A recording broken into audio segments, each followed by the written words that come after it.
Friends, we now have that interactive session between Sanjay Gupta and Rakesh Sinha. Best practices, insights in the midst of chaos, myths, trends, and best practices. Sanjay Gupta, Chief Architect, SSF Global, has 32 plus years of work experience in the fields of management, business process, finance, and human resources. He combines extensive experience in strategic as well as operations roles, covering various domains in offshoring, financial services, insurance in global shared services, and BPO. Pioneered and published several research papers on BPM and shared services, and also co-authored the first ever comprehensive book on BPM in Global India, the inflection point for competitive advantage. Sanjay joined EXL Service Holdings, a New York-based services company. And interestingly, he divides his time between SSF activities and consulting for large corporates. He's also a passionate teacher of the English language and coaches the underprivileged children, youth and young adults. It's over to Sanjay and Rakesh.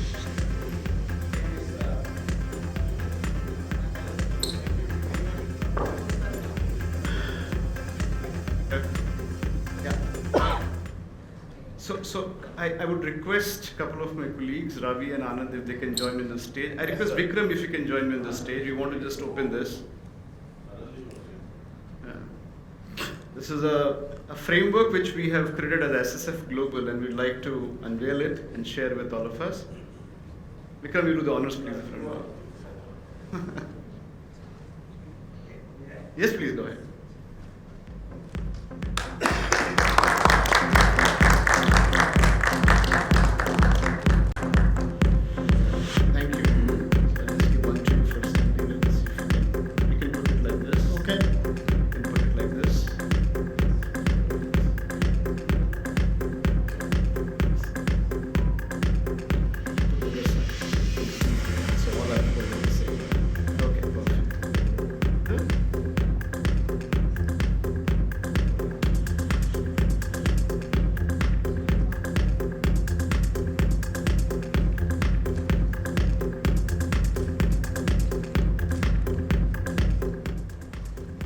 Thank you, Vikram. Thanks, Anand. Thanks, Ravi.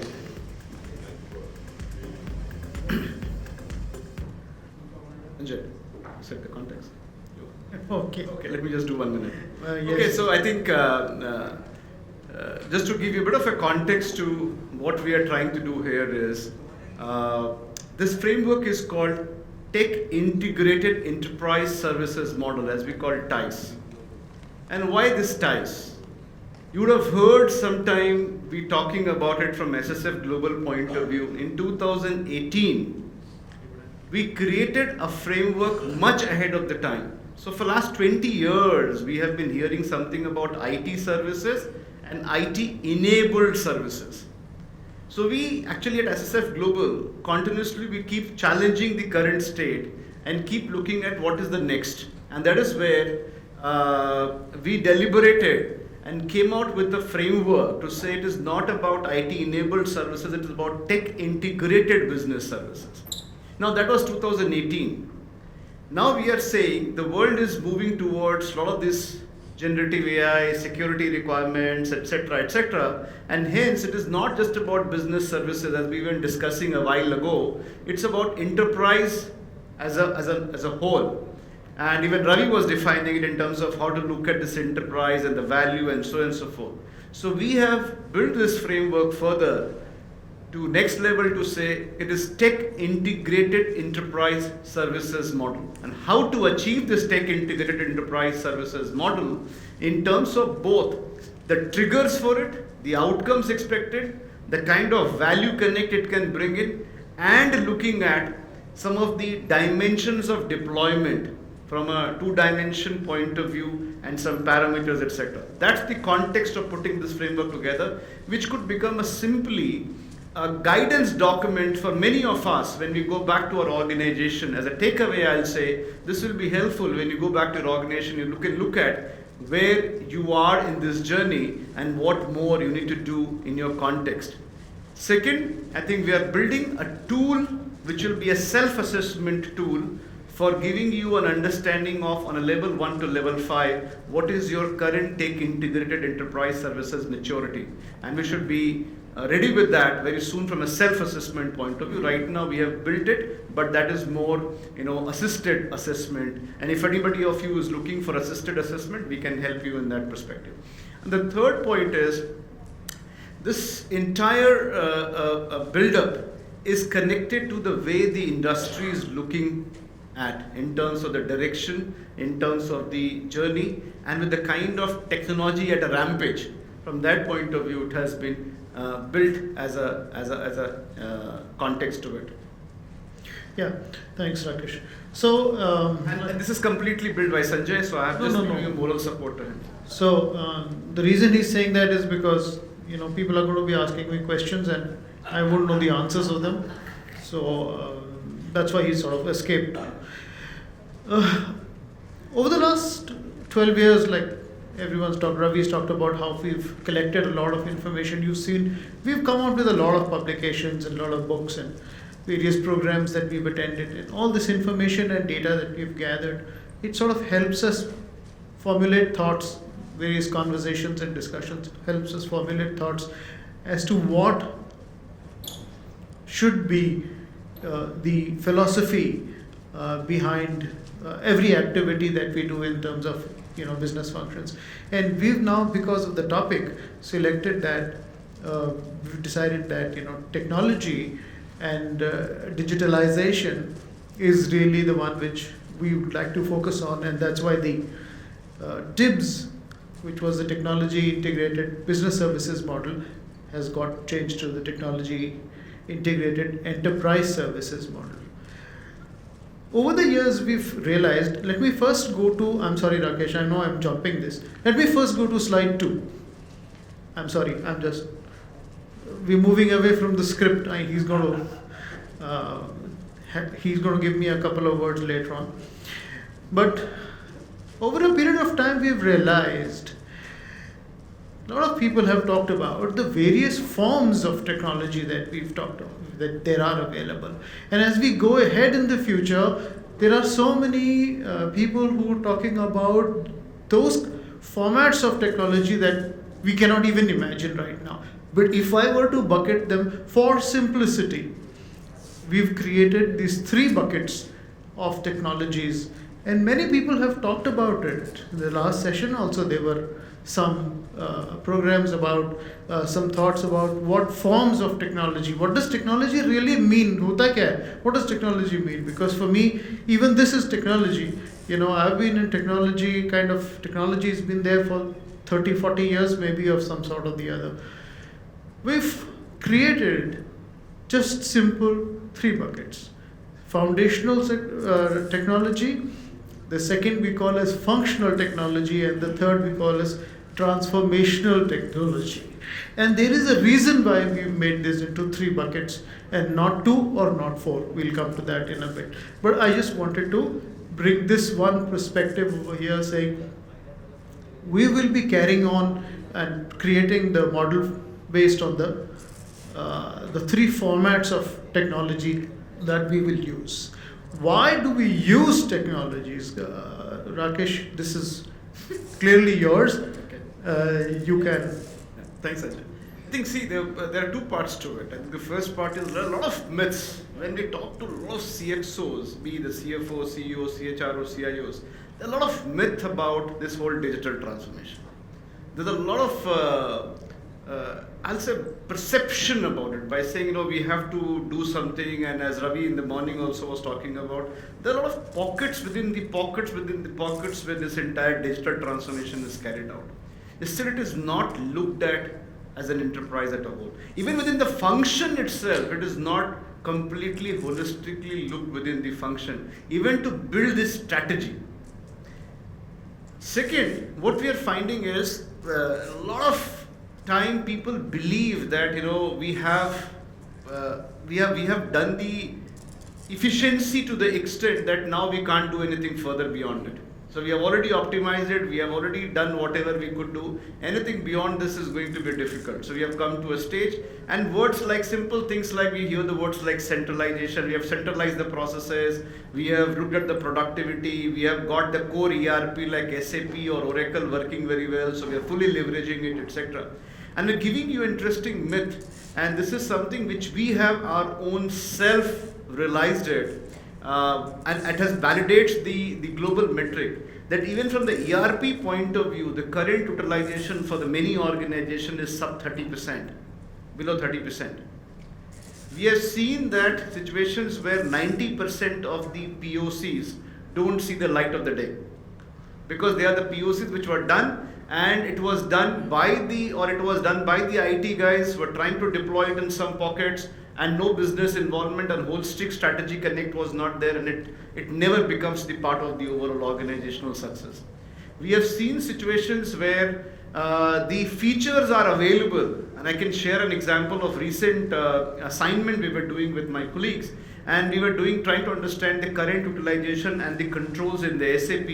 We realized that the feature and all that packages were bought by the company spending crores of rupees, but they were happy to find another tool for doing the same thing by paying another couple of crores, because they were not even aware of that feature is available in the system itself.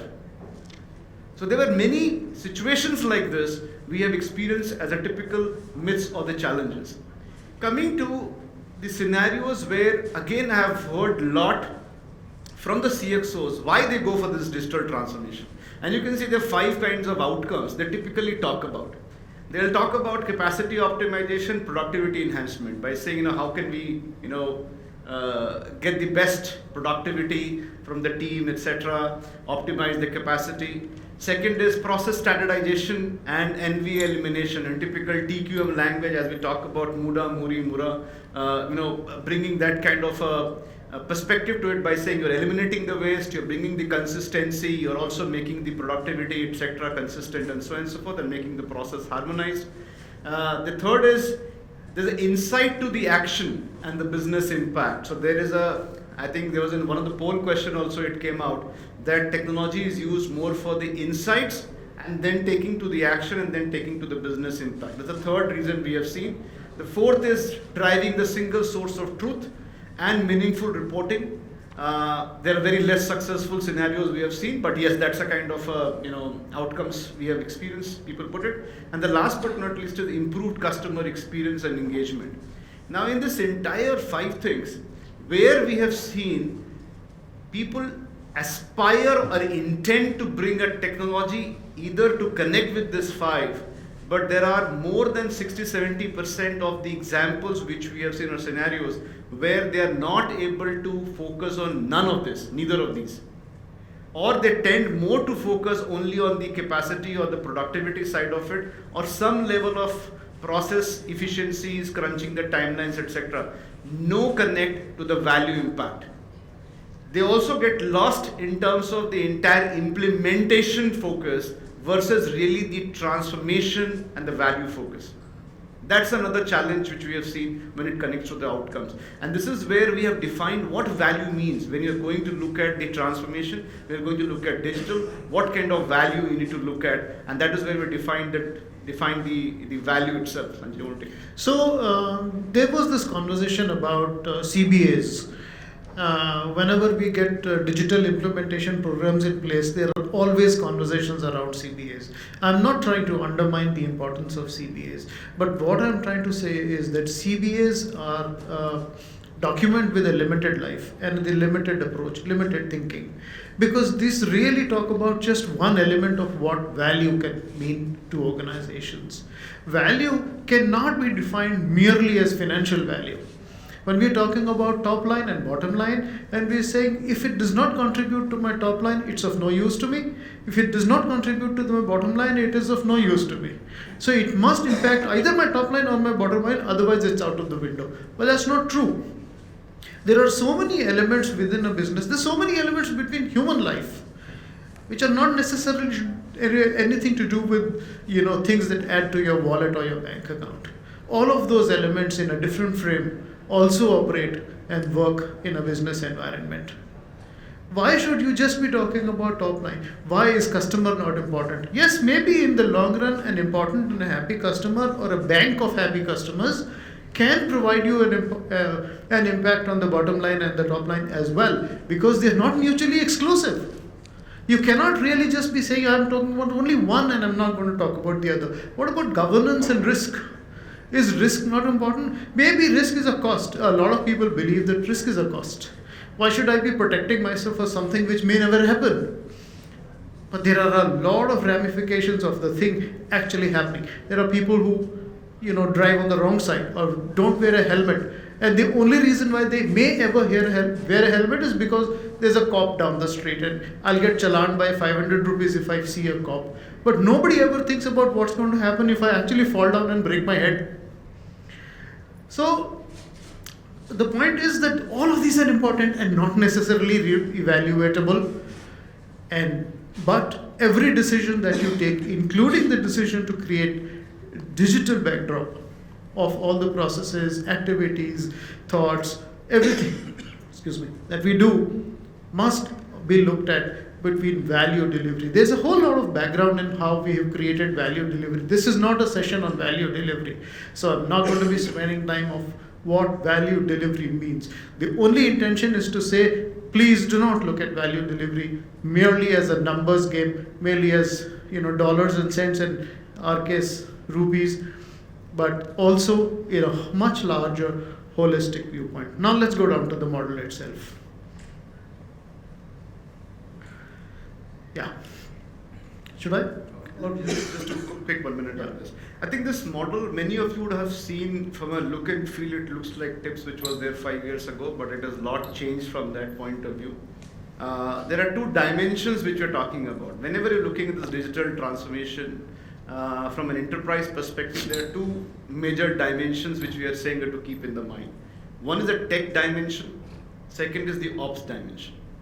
And I think if this two dimension is something which we create as a matrix in terms of your organizational context, this is going to work. And that tech dimension, operational dimension, is what we are saying is 6 parameters, and there are different levels of maturity from a deployment as well as the expectation point of view. So we'll talk about that, but take an operation. Yeah, so basically this grid about the 3 levels of technology implementations or various kinds of technologies available to us in parallel with the 3 aspects of technology implementation, which is the breadth and depth. Yes, you can have the best of technologies and the available to you, but you do not deploy it corporate wide or enterprise wide. Your breadth or your depth could be limited. Then there is a problem. You will not get the best results.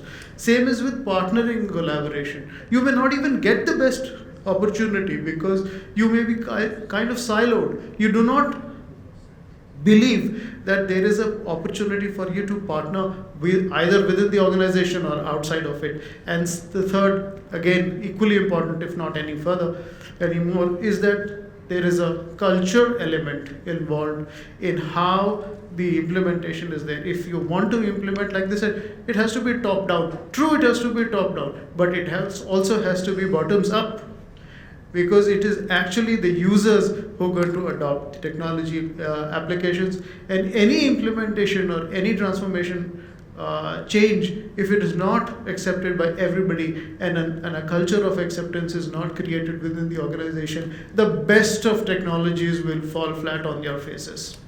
So therefore we believe that there are 6 really parameters or 6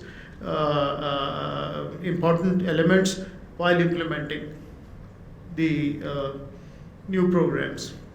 At the same time, we also believe and have now proposed that levels are important, because you can say that yes, I have ERP, like we were talking about, we have ERP, but where all is it employed? Are all the modules of ERP being employed, or are there only a select models and with only 40% penetration in so many applications, or even lesser? I mean, there can be different numbers for different things. Or is Excel file still the primary source for a lot of information that is shared? There are many instances like that also. So we believe that we can categorize every one of the kinds of deployment into 5 categories of levels, you may say, within the organization. The sections may be just initiated, very, very starting implementation of basic technologies, etc. And as you go up, regulated, aligned, optimized, integrated. We don't have too much of time. I will spend some more time onto this, but basically just showing you that individual, discrete outputs, Excel files of the world, etc., right up till one continuous, homogeneous systems of delivery which services every unit, which services every functionality, and it's truly an enterprise asset. All the way up till there, you have these various levels, so to say. If I just add a point here, and this is something which important for all of us to take a minute to reflect now, later introspect, I think is very important. Been part of many of the conversations, panel discussions with the CXOs, CFOs, CHROs, CIOs, etc. One thing, when it comes to the term digital, and when they have to talk about it, they cite a lot of examples from the business. But when it connects back to the enterprise functions, you still find, and I was having a chat with Upma, for instance, the people are still using Excel files. And one side you're talking about generative AI and so on and so forth, right? So if you still have a company, enterprise functions using Excel files and believing it to be great, and other side having a generative AI, there is something which is not right. And that is something which needs to be relooked and so on and so forth. There are scenarios where you're talking about doing a great transformation, but even your single source of truth, the data itself is not there, just to get the right on the press of button to get one information. I can give you example of a large automobile company. They coming back and we were asking simple data of their enterprise function team, that how many people are there in their finance, how many there in HR, how many in IT, etc., to understand. And what we came back and we saw that they really struggled to give, because there's some 70 factory locations. So what they gave us is an SAP dump, saying, okay, you figure it out. We don't know.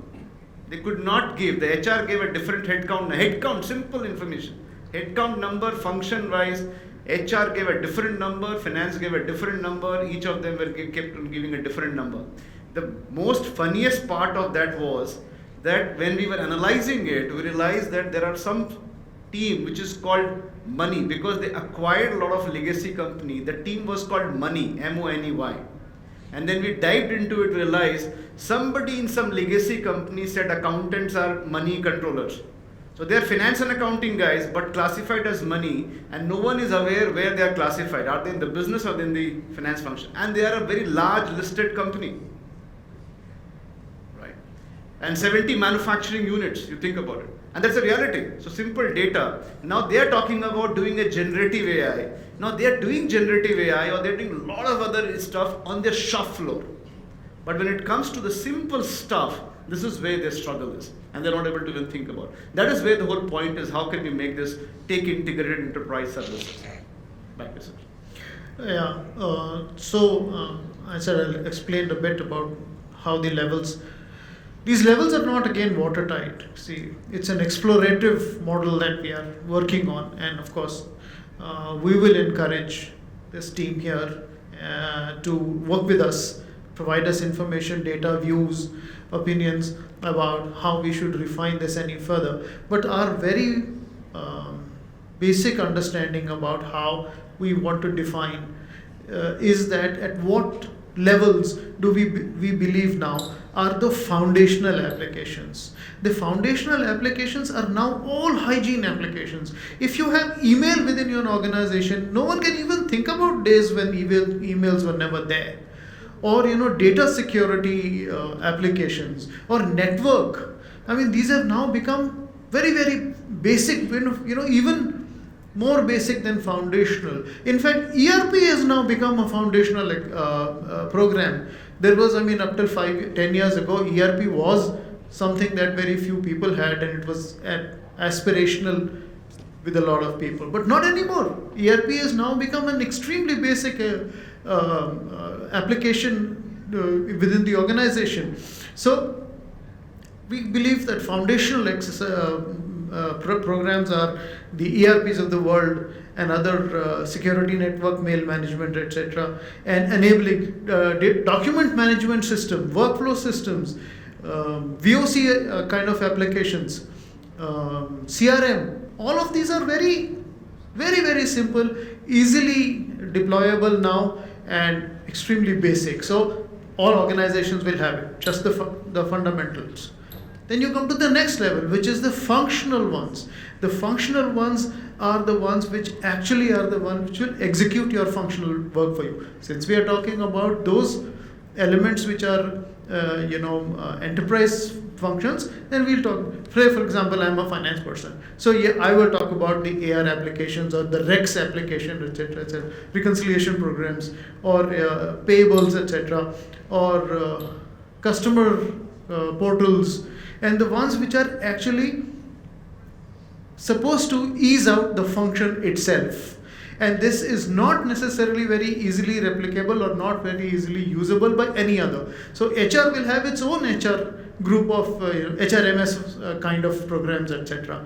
And finance will have, and technology will have, procurement will have, etc. Your functions will have. These are all functional. And then we have the transformational, the very, very latest kind of transformational. All of them being, beyond the 45 years of age kind of, younger than the 45 age kind of programs, things that are operative out of a phone call, of a phone. You have those apps on the phone, 90% of them which I don't understand, we just used one today. So these are programs that are really, really transformative, and a few years ago we couldn't understand them. We were talking about blockchain, etc. The only thing I knew about blockchain was Bitcoin. But later on I realized that blockchain is a much, much better, bigger thing. Cognitive AI and this generative AI. Now, even today, generative AI is just a term. Not to me, but not necessarily to many of the people. There are people who've begun to use this productively and commercially. So these are all the transformational, can make huge difference within organizations, huge difference between processes, huge difference in savings and other value add benefits, etc. I don't want to spend too much of time on the operative. We've done some, but I do want to lay down this one chart and maybe just leave it there.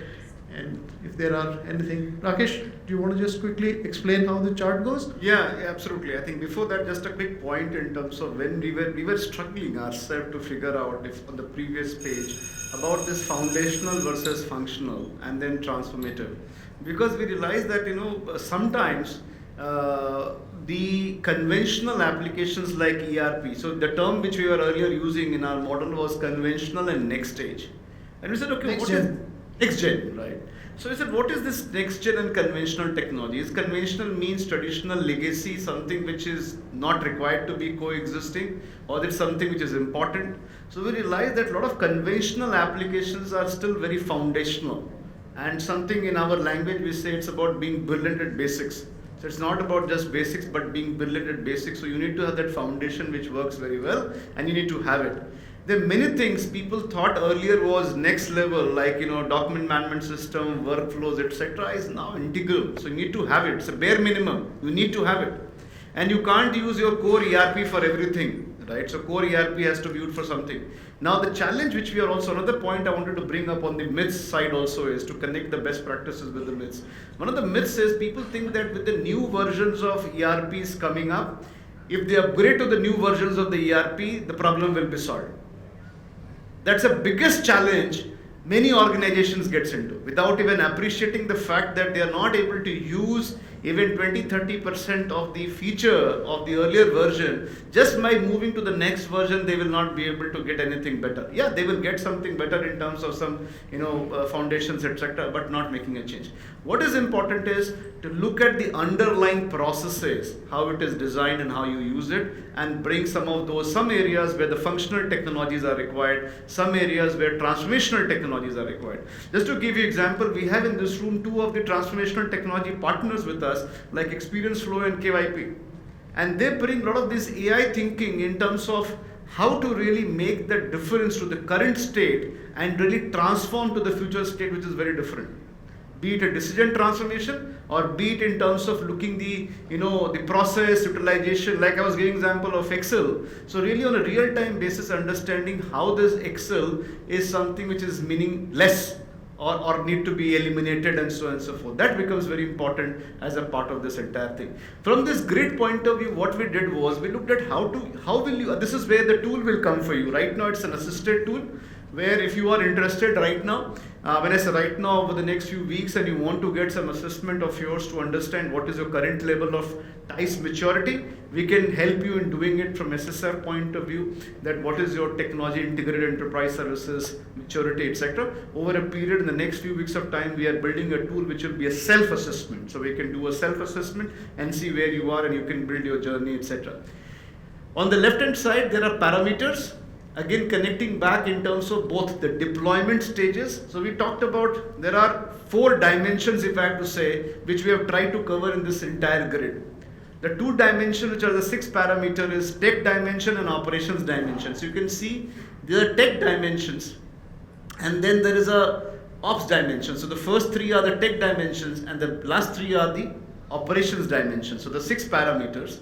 And then we are talking about the deployment and the outcomes or the service, if I have to say that. Deployment and service, you can see on the deployment is the blue chart and the service is the green one. And for each, we have given a level 1, 2, 3, 4 and 5. So if you are looking at a foundational technology, for instance, and if you're going to level 1, it is just saying you have an adequate infrastructure for doing something. And there are more details below to it, but just to give you a descriptor by saying this is what you are on level 1. But if you are looking at even RP and analytics, for example, in transformational technology, still you are level 2 only. You are not level 5. If somebody says I have done a lot of analytics, RPA, etc., you are not level 5. You are still level 2. And that's where, again, you have to become level 2. You have to have at least all these, not just only one parameter being fulfilled. So you need to have at least all this, how you are looking at, like inter-line of business partnership, how it is coordinated. That still is a level 2. Right? Even using your front back office, upstream, downstream, etc. is still level 3, not level 5. This is where the myth is, that we believe that just by deploying some RPAs, etc. I have seen in many sessions in the past of SSF and my different quintas avatar, that we will say, oh, we have deployed 30 bots, 40 bots, 100 bots, 200 bots, and more number of bots means more number of efficiency, more number of, or maximum maturity which you have got. That's not true. Or by saying I have got a specific AI use case being deployed, that will give more maturity. That's not true. And that is where we have brought this grids to say where you are. Typically, many organizations we see which claims to be on a higher maturity curve, they are still somewhere in level 2 and level 3. That's the way we look at this entire grid. Happy to share more in terms of this grid later as a part of any conversations we'll have. Any questions? 1 or 2 questions we can take. Sanjay, you want to add something more before we take? No, that's exactly what I wanted to say, that it's a living document. Perspectives will make a lot of difference. If you can provide perspectives that we may have completely missed, it will be very helpful. And you can reach out to any one of us or all of us. It will be very, very... Or if there are any things that you can point out right now, we'll be happy to. Yeah, we'll come. There's a hand. I think somewhere it may help if you put a platform to call out the risks that you are helping to mitigate from a business standpoint. So what are the top 3 operating risks that we are trying to deal with, which I see room for? And second, as a business or somebody who is trying to get this done, what is the assurance element that I am being given? You are looking at it from your standpoint, from a deployment and a maturity curve. End of the day, if I am the board, I just need assurance. I'm not really bothered about levels or whatever, not to undermine or whatever the effort that goes in. But to me, the headline is assurance, and some dashboard or something that gives me the comfort that this has happened or this is promised and that's where it is. I see these two elements as possible areas. And you want to take it? I have a quick comment to make here, and maybe you can add. I think there are two parts to it. I think very good perspective, Vikram. Thanks for bringing it up. I think both are very valuable. There is more details to it, and of course we'll further beef it up in some of the areas. But two parts, when you talk about in terms of the board expectations, if you just go back to the previous pages and the outcome and the goal page, yeah, further, just further. One more page, yeah, correct. I think this is where we are saying you link your outcomes. So if the board has an outcome to say, I'm looking for a management assurance, what is your outcome which you are expecting? It should fall into some of this, which is governance and risk, for example. So if you're connecting into this governance and risk from the point of view, you are still need to have your deployment linked to this value delivery. It may not give you a goals of financial result, but it should still give you this item, and that is where the entire linkage needs to happen. The limitation of these digital transformation programs are, they start from here, they stem out from here, but when it goes into deployment, it becomes more an implementation program rather a transformation program. So to your point, very rightly said that how we look at the risk of it by saying it was supposed to cater for this, but still it is catering only something below, because we are not able to think, or we are taking typical waterfall way of doing it, a sequential or linear way of deploying it. Rather, instead of linear way of deploying it, can we have an agile way of deploying it? We don't need 5 frills, we need only 3 frills, which is going to be giving me this value is going to be important. And what we'll do is, to your point, Vikram, the next version, we'll sharpen it further by bringing this to component of risk and the assurance pretty much connected as a term part of it. But good input, thank you. Very good input, thank you. Sure. Anybody else, any comment?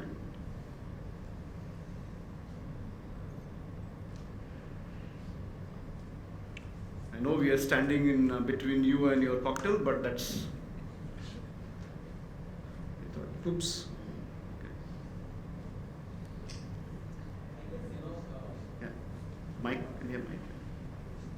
Just adding to what Vikram said, I think from a framework point of view, what will really help is what will make it happen faster or help it mature, which is like lasting the governance part, a little bit more on both structure as well as the softer part.